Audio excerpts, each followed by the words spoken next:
Hello and welcome back to the farm. So tonight we're doing something a little different than the usual, project, fixing something or whatever. I picked this saw up and literally just picked it up off of a shelf out of a house that my father-in-law was buying to tear down and, help his farm out. Anyway, so what we have here, it's a McCulloch, it's a Mini Mac, and I'll get this wiped off here. It's a Mini Mac 110. Decent little saws, not hugely powerful. It's an older unit, obviously. And as you can see, we are missing some pieces here. So I'm going to go through real quick on, what is it that you do when you have a saw like this or any piece of equipment engine-wise that, is this thing even worth bothering with, or is it something that, just take it and get rid of it? So first thing that we're going to look at is, I got access to the flywheel. So does the thing even turn? And this one does. So it is not locked up at least. And through turning it here, I can feel that it feels like it's making something that resembles compression. So at least from that standpoint, it's worth, at least moving on, and starting into our troubleshooting process. So let me get the side cover off of this, and I will show you the next step of what I look for. Okay, so I got the cover off and the muffler. And as soon as I got the cover off of it, I was pretty happy to see that the muffler is pretty oily looking. Now where, that tells me something about, how the engine was running, and I get to that here in a little bit. That tells me that, there was probably enough oil in this thing to keep it from rusting the rings up. Now, the chrome on the cylinder walls, shouldn't be affected by moisture a whole bunch unless it's starting to lift or peel. But looking in here through the exhaust port, I'll reach underneath here and spin this over. It looks pretty clean in there. And what we really want to look at is the skirt of the piston. Now, this looks, pretty dirty and all that. But you have to remember, there's a bunch of oil in here.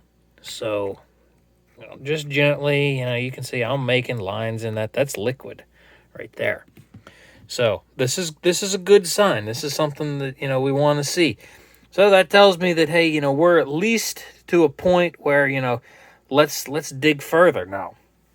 So I also pulled out the spark plug. Now, remember all the oil?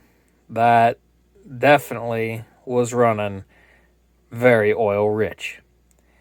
So, why was it running oil rich? Most likely it was the mixture. Probably did not have to do with, engine health or anything like that. Probably has a lot to do with, there was just a lot of oil in the fuel mixture for one reason or another. I guess I could look and see what the mixture is supposed to be. I believe it to be 32-1 on these older saws. It may be even as much as 16-1. I have seen that. I don't remember off the top of my head. I will verify that here for the next take. Alright, so it's been a couple of days now. I tracked down a new pull starter. The rope is still broken off of this one, but I can fix that. I stuck it in there, just held it with my fingers, pulled it over, and I cannot get spark out of this particular spark plug. I did try a different one. Looks like there might be something up with the wire. I'd also looked up the manual for this thing, and it says if you're using McCulloch oil, to mix it 40-1. If you use any other oils, mix it 20-1. So, depending upon what the last person actually did, they could have been using 20-1. Now, since we're fast forwarded, in this saw's life quite a bit, I think that I'm going to run just a good two-stroke oil, probably at 40-1. I don't see any reason to subject myself to putting that much oil in and, just bogging the heck out of this thing with oil. I just don't see that being a necessity at this point. Again, now, your mileage may vary, but that's what I'm going to do. Let me get this thing torn down a little bit. I am sure that it's going to need carburetor work. Obviously, I justified buying the recoil. It was, a whopping $9. So, not out much, if anything here. We might actually get to fix this thing. I've worked on a few of these before.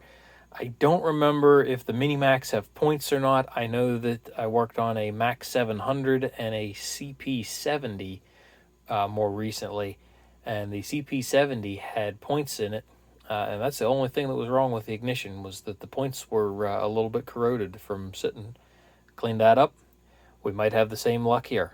So let me get this thing torn down a little bit further and bring you back.